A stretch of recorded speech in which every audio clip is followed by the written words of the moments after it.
दोस्तों नमस्कार। हमारी चौथी यूनिट चल रही है और चौथी यूनिट में मैंने आपको चर्चा की थी कि हमारे 3 नए टॉपिक जो जोड़े गए हैं इस बार सिलेबस में। एक चिंतन जो ऑलरेडी हमने पढ़ लिया है, और दूसरा लॉजिक रीजनिंग जिसको अपन बोलते हैं, तर्कना जिसको अपन बोलते हैं, और तीसरा कल्पना। ये तीनों नए टॉपिक हैं, लेकिन तीनों में से किसी एक पे प्रश्न आना है। ज्यादा संभावनाएं चिंतन पे रहेंगी, लेकिन फिर इसको भी आपको पढ़ना है। बहुत छोटा सा बिंदु है, क्योंकि एनसीईआरटी में इनका बहुत अच्छे से जिक्र है, इसलिए ज्यादा संभावनाएं बन जाती हैं इनके ऊपर प्रश्न आने की। तो लॉजिक क्या है, रीजनिंग का मतलब क्या है, तर्कना का मतलब क्या है, समझिएगा। देखिए, चिंतन जब अपने निष्कर्ष रूप में पहुंच जाता है, कहां पहुंच जाता है?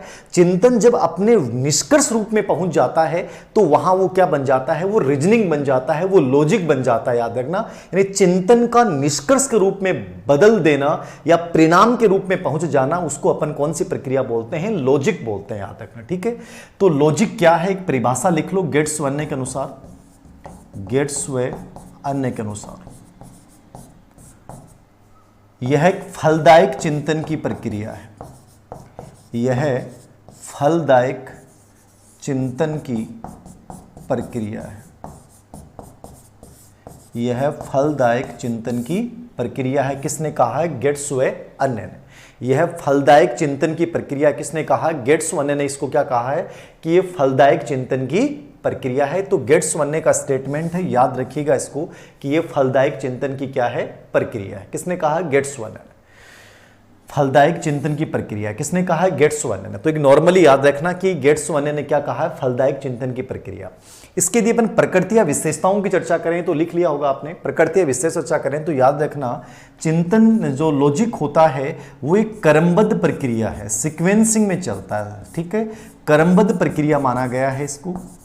नंबर 2, चिंतन का उच्चतम रूप होता है। ये चिंतन का क्या होता है? उच्चतम रूप इसको माना जाता है, याद रखना। और यहां चिंतन निष्कर्ष के रूप में पहुंच जाता है। क्या पहुंच जाता है? चिंतन निष्कर्ष के रूप में पहुंच जाता है। ये 3 विशेषताएं याद रखना कि लॉजिक एक प्रकार से क्रमबद्ध सिस्टेमेटिक चलने वाली प्रक्रिया है। ये चिंतन का वास्तविक या उच्चतम स्वरूप है, वास्तविक स्वरूप या उच्चतम स्वरूप है। और चिंतन यहां निष्कर्ष यानी रिजल्ट में बदल जाता है। तो लिख लें लॉजिक यह एक फलदायक चिंतन की प्रक्रिया है। ये चिंतन की एक उच्चतम प्रक्रिया है, या चिंतन का वास्तविक स्वरूप माना गया है। इसको वास्तविक चिंतन कहा जाता है। और इसमें क्रमबद्धता पाई जाती है, और इसमें अपन एक निष्कर्ष पे, एक निर्धारित निष्कर्ष के ऊपर अपन पहुंच जाते हैं कि वास्तव में इस समस्या का परिणाम ये है। तो एक निर्धारित निष्कर्ष पे पहुंच जाना, इसका मतलब वो लॉजिक बन जाता है, वो रीजनिंग बन जाता है। ठीक है, तो एक सिस्टेमेटिक प्रक्रिया, क्रमबद्ध प्रक्रिया है, उच्चतम स्वरूप या वास्तविक स्वरूप है चिंतन का, और इसमें अपन एक निर्धारित निष्कर्ष पे पहुंच जाते हैं। और गेट्स वर्ने ने इसको क्या कहा था? फलदायक चिंतन की प्रक्रिया। ठीक है, अब एक अपन नॉर्मली चर्चा करें। जॉन डीवी एक व्यक्ति हुए हैं। कौन हुए? John Dewey. जॉन डीवी ने अपनी एक पुस्तक लिखी थी, हाउ वी थिंक। इन पे पर्सन नहीं आया है, एक नॉलेज की बात है। जॉन डीवी ने एक पुस्तक लिखी थी, हाउ वी थिंक, और इस पुस्तक में इन्होंने लॉजिक या रीजनिंग के 5 सोपान बताए थे। तो थोड़ा सा लिखना चाहो तो लिख लो। समस्या का आना, समस्या संबंधित तथ्यों का संग्रह करना, समस्या को जानना या तथ्यों का संग्रह करना व जानना समस्या को। ठीक है, और फिर तीसरा, उपाय सोचना। ठीक है, विभिन्न प्रकार के अपन उपाय सोचेंगे, विकल्प सोचेंगे। उपाय का चुनाव व प्रयोग करना, एक उपाय का चुनाव करेंगे और उसका प्रयोग करेंगे। और लास्ट में निष्कर्ष निकालना या निर्णय करना। तो ये 5 सोपान इसने बताए थे जॉन डीवी ने अपनी पुस्तक हाउ वी थिंक में। तो लिख लें, लॉजिक रीजनिंग के 5 सोपान किसने बताए हैं? जॉन डीवी ने बताए हैं। और इनकी किताब का नाम था हाउ वी थिंक। और इस किताब में इन्होंने कहा कि अपन कोई भी रीजनिंग करते हैं तो वो कैसे करते हैं। तो सबसे पहले अपने सामने एक प्रॉब्लम आती है, समस्या आती है। फिर उस समस्या संबंधी अपन तथ्यों का संग्रह करेंगे, डाटा कलेक्ट करेंगे, उस समस्या को अपन जानेंगे। सबसे पहले समस्या आ गई, फिर समस्या के आने के बाद क्या करेंगे? तथ्यों का संग्रह करेंगे। फिर क्या करेंगे? उपाय सोचेंगे, यार क्या करें क्या नहीं करें, क्या होना चाहिए क्या नहीं होना चाहिए। फिर उपायों में से का चुनाव करोगे, प्रयोग करोगे, और लास्ट में निर्णय निकालोगे कि सही क्या है या गलत क्या है। एक नॉर्मल एग्जांपल के रूप में अपन जैसे चर्चा करें, ठीक है, कि एक मां है और वो मां मार्केट में गई। जैसे ही वो मार्केट से आती है तो उसका बच्चा उसको रोता हुआ मिलता है। अब बच्चे का रोना क्या हो गया, समस्या हो गया। क्या हो गया, समस्या हो गया। अब वो मां क्या करेगी, समस्या को जानेगी कि बच्चा क्यों रो रहा है, बच्चा क्यों रो रहा है, तो तथ्यों का संग्रह करेगी। बच्चा क्यों रोया, मैं चली गई, किसने कुछ कह दिया, काट लिया, अलग विचार सोचेगी, उपाय सोचेगी, अब कैसे चुप करवाऊं। हो सकता है इसको भूख लग रही है, दूध पिला दूं, गोद में लूं, ठीक है, या कुछ और बातें, इसको कोई चॉकलेट दूं, उपाय सोच रही है। फिर एक उपाय का चुनाव करेगी कि पहले मैं क्या काम करती हूँ, इसको दूध पिला देती हूँ, या मैं एक काम करती हूँ, इसको गले लगा लेती हूँ, शायद ये डर गया होगा। तो एक उपाय का चुनाव करेगी, प्रयोग करेगी, और लास्ट में निर्णय निकालेगी कि बच्चा वास्तव में क्यों रो रहा था। शायद वो भूखा था इसलिए रो रहा था, या वो बच्चा डर गया होगा इसलिए रो रहा होगा। तो एक निष्कर्ष निकाल देगी। वो जो निष्कर्ष निकालेगी उसी के आधार पर अपन तय करते हैं कि वो आगमन लॉजिक था, निगमन लॉजिक था, वो आलोचनात्मक था, या वो सादृश्यवाची या मतलब एक साम्यवाची लॉजिक था। तो उसके आधार पर अपन तय करते हैं कि ये लॉजिक है। तो ये 5 सोपान होते हैं, याद रखना। समस्या का आना, तथ्यों का संग्रह करना, जानना, उपाय सोचना, एक उपाय का चुनाव या प्रयोग करना, और लास्ट में डिसीजन लेना कि वास्तव में जो उसने सोचा वो सही सोचा कि गलत सोचा। ठीक है। अब यहां समझने वाली जो बात है वो ये है कि ये जो लॉजिक होता है इसके 4 प्रकार होते हैं, इनको समझना है। ये जो 4 प्रकार हैं इसके एग्जाम्पल इन पे आएगा, ये समझ में आना चाहिए, इंपॉर्टेंट पार्ट है। ठीक है। कौन कौन से पार्ट होते हैं, एक निगमन होता है, डिडक्टिव जिसको आप बोल सकते हैं, ठीक है, और एक होता है आगमन। ये 2 इंपॉर्टेंट हैं, इनको आपको अच्छे से समझना है। इंडक्टिव, डिडक्टिव, इंडक्टिव, ये निगमन और आगमन, इनको बहुत अच्छे से समझना है। इन पे बहुत प्रश्न आते हैं, निगमन क्या होता है, आगमन क्या होता है। और तीसरा अपना आलोचनात्मक हो जाएगा, इवेल्यूटिव हो जाएगा, जिसमें गुण दोष के आधार पे अपन सोचेंगे, आलोचनात्मक। और चौथा जो होता है वो होता है आपका सादृश्यवाची, सादृश्यवाची या साम्यवाची, एनालॉजिकल। ये एनालॉजिकल है, ये इवेलेटिव है, ये डिडक्टिव है, ये इंडक्टिव है। इन चारों को समझना, एग्जाम्पल आएगा आपके समझ में आना चाहिए। निगमन क्या होता है, आगमन क्या होता है, आलोचनात्मक क्या होता है, वो सादृश्यवाची या साम्यवाची क्या होता है। इन चारों को अच्छे से आपको समझना है। तो निगमन, आगमन, आलोचनात्मक और सादृश्यवाची, चारों को समझिएगा। बहुत इंपॉर्टेंट और छोटा सा पार्ट है। क्या है समझिएगा। निगमन का मतलब यह है कि आप दिए गए तथ्यों के आधार पर निष्कर्ष निकालते हो, जो पहले से चीज चली आ रही है उसी के आधार पर निष्कर्ष निकालते हुए निगमन है। ठीक है। यानी कि आप सामान्य से विशिष्ट की ओर चलोगे। किधर चलोगे, सामान्य से विशिष्ट की ओर चलोगे। वो कौन सा लॉजिक है, ये निगमन है। और यहां जो आप चलोगे विशिष्ट से सामान्य की ओर चलोगे। किधर से चलोगे, विशिष्ट से आप सामान्य की ओर चलोगे। ठीक है। यहां आप गुण दोष के आधार पर निष्कर्ष निकालोगे कि सीधा हुबू नहीं मानोगे, गुण दोष की बात करोगे। और यहां जो बात करोगे वो उपमा की बात करोगे। ये चारों शब्द समझ में आने चाहिए आपके। सामान्य से विशिष्ट निगमन होता है, विशिष्ट से सामान्य आगमन होता है। गुण दोष की बात करेंगे वहां कौन सा हो जाएगा, आलोचनात्मक हो जाएगा। और सादृश्यवाची में क्या आ जाएगा, उपमा आ जाएगी। अब एग्जाम्पल पूछेगा, आपके समझ में आना चाहिए। निगमन ये होता है, आगमन ये होता है, आलोचनात्मक ये होता है, और सादृश्यवाची ये होता है। जैसे नॉर्मली एग्जाम्पल, जैसे एनसीईआरटी बुक्स में एग्जाम्पल दे रखा है कि एक व्यक्ति जो है वो प्लेटफॉर्म पे, रेलवे प्लेटफॉर्म पे, और वो जोर जोर से भाग रहा है। तो रेलवे प्लेटफॉर्म पे एक व्यक्ति जोर से भाग रहा है। अब आप कौन सा अनुमान लगाओगे, वो आपका लॉजिक होगा। अब नॉर्मली अपन क्या अनुमान लगाते हैं, एक व्यक्ति प्लेटफॉर्म पे भाग रहा है, इसका मतलब क्यों भाग रहा होगा। एक नॉर्मली लॉजिक क्या दिमाग में क्या आता है, एक आम धारणा क्या है, व्यक्ति प्लेटफॉर्म पे क्यों भागता है। सिंपल सी बात है कि साहब ट्रेन इसकी छूट रही है और ट्रेन को पकड़ने के लिए वो भाग रहा है। ये क्या होगी, सामान्य धारणा होगी कि व्यक्ति प्लेटफॉर्म पे तभी भागता है जब वो किसी अपनी ट्रेन जो है उसकी छूट रही है, वो ट्रेन को पकड़ने के लिए वो जोर जोर से दौड़ रहा है। ये निगमन हो गया, यानी पहले से चली आ रही सामान्य धारणा के आधार पर निष्कर्ष निकालेंगे।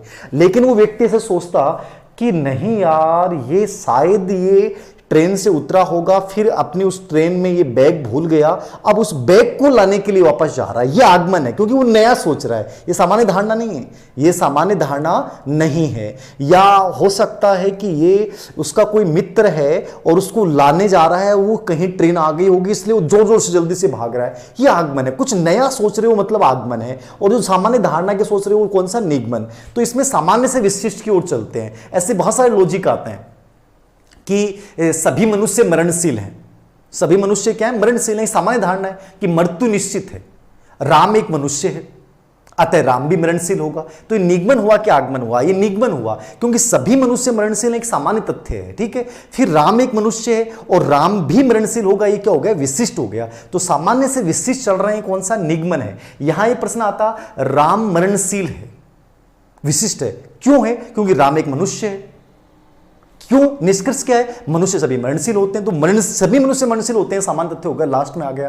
तो ये कौन सा हो गया, आगमन हो गया। सिंपल सी बात याद रखनी है, जहां पहले से चली आ रही धारणा के आधार पर निष्कर्ष निकालोगे वो निगमन है, जहां अपनी ओर से नया जोड़ के निष्कर्ष निकालोगे आगमन है। ये विशिष्ट से सामान्य की ओर होता है। और आलोचनात्मक में गुण दोष की बात करते हैं, और यहां उपमा सादृश्यवाची कि ए बी के समान है या बी ए के समान है। रानी लक्ष्मीबाई महाराणा प्रताप के समान वीरांगना बहादुर थी, क्योंकि उसने भी अंग्रेजों का मुकाबला किया था और राणा प्रताप ने मुगलों का मुकाबला किया था। तो ये उपमा सादृश्यवाची हो गया। मछली जिस प्रकार पानी पे निर्भर है, वैसे मनुष्य हवा पे निर्भर है, तो ये सादृश्यवाची हो गया। कोरोना एक प्रकार से स्वाइन फ्लू के समान एक महाबीमारी है, ये सादृश्यवाची हो गया। तो ये उपमा जहां दी जाएगी वो क्या हो जाएगा, सामान्यानुमान। तो इन पे एग्जाम्पल पूछेगा, आपके समझ में आना चाहिए, तो लिख लो थोड़ा सा। निगमन डिडक्टिव में लिखो, निगमन में लिख लो, निगमन में लिख लो। यह सामान्य से विशिष्ट की ओर चलता है, यह सामान्य से विशिष्ट की ओर चलता है। ये क्या चलता है, सामान्य से विशिष्ट की ओर चलता है, सामान्य से विशिष्ट की ओर चलता है। इसमें व्यक्ति सामान्य धारणा के आधार पर या दिए गए तथ्यों के आधार पर, इसमें व्यक्ति सामान्य धारणा के आधार पर या दिए गए तथ्यों के आधार पर निष्कर्ष निकालता है। इसमें व्यक्ति सामान्य धारणा या दिए गए तथ्यों के आधार पर निष्कर्ष निकालता है। इसमें व्यक्ति सामान्य धारणा या दिए गए तथ्यों के आधार पर क्या निकालता है, निष्कर्ष निकालता है। इसमें व्यक्ति सामान्य धारणा या दिए गए तथ्यों के आधार पर क्या निकालता है, निष्कर्ष निकालता है। इसमें व्यक्ति सामान्य धारणा या दिए गए तथ्यों के आधार पर क्या निकालता है, निष्कर्ष निकालता है। इसमें व्यक्ति सामान्य धारणा या दिए गए तथ्यों के आधार पर क्या निकालता है, निष्कर्ष निकालता है। इसको अपन क्या बोलेंगे, निगमन बोलेंगे, डिडक्टिव बोलेंगे, ठीक है ना। तो ऐसा कोई भी एग्जाम्पल आ जाएगा, जैसे अपन ये कह सकते हैं कि सभी मनुष्य मरणशील हैं, जैसे सभी मनुष्य मरणशील हैं, जैसे सभी मनुष्य मरणशील हैं। राम एक मनुष्य है, अतः राम भी मरणशील होगा। सभी मनुष्य मरणशील हैं, राम एक मनुष्य है, अतः राम भी क्या होगा, मरणशील होगा। सभी मनुष्य मरणशील हैं, राम एक मनुष्य है, अतः राम भी क्या होगा, मरणशील। तो ये कौन सा हो गया, निगमन हो गया, डिडक्टिव हो गया, ठीक है। और आगमन में क्या लिखोगे, तो इसमें तो अपन बनी बनाई धारणा के आधार पर निष्कर्ष निकालते हैं, ठीक है। और सामान्य से विशिष्ट की ओर चलते हैं एक प्रकार से, ठीक है। नियम से उदाहरण की ओर चलते हैं, कैसे चलते हैं, नियम से उदाहरण की ओर चलते हैं। और जो आगमन होता है, इंडक्टिव होता है, इसमें अपन क्या चलेंगे, विशिष्ट से सामान्य। तो इसमें लिखो आगमन में, यह विशिष्ट से सामान्य की ओर होता है, यह विशिष्ट से सामान्य की ओर होता है, यह विशिष्ट से सामान्य की ओर होता है। इसमें दिए गए तथ्यों में अपनी ओर से नया तथ्य जोड़ के निष्कर्ष निकाला जाता है। इसमें दिए गए तथ्यों में अपनी ओर से नया तथ्य जोड़ के निष्कर्ष निकाला जाता है। इसमें दिए गए तथ्यों में अपनी ओर से नया निष्कर्ष जोड़ के मतलब अपनी ओर से नया तथ्य जोड़ देंगे अपन कि यार कि वो संभवतः व्यक्ति प्लेटफॉर्म पे इसलिए दौड़ रहा था क्योंकि उसका बैग रह गया था, तो ये नई चीज होगी, ये आगमन हो गया, ठीक है। तो नया तथ्य जोड़ा जाता है और उसमें एक नॉर्मल धारणा जो चली आ रही है उसी के आधार पर अपन सोचते हैं।